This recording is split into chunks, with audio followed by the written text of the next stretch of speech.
This is the Alu-Cab Shower Cube, which you can use as a shower or just a private changing room, and it takes just a moment to set up. So unzip that, and then out comes one arm like so, and then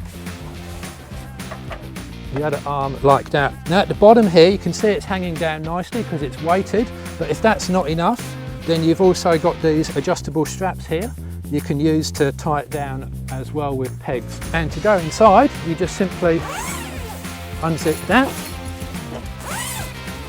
and you can come out the other side. This area up here is handy for your electronics, but also anything else that you might want to take into the shower with you.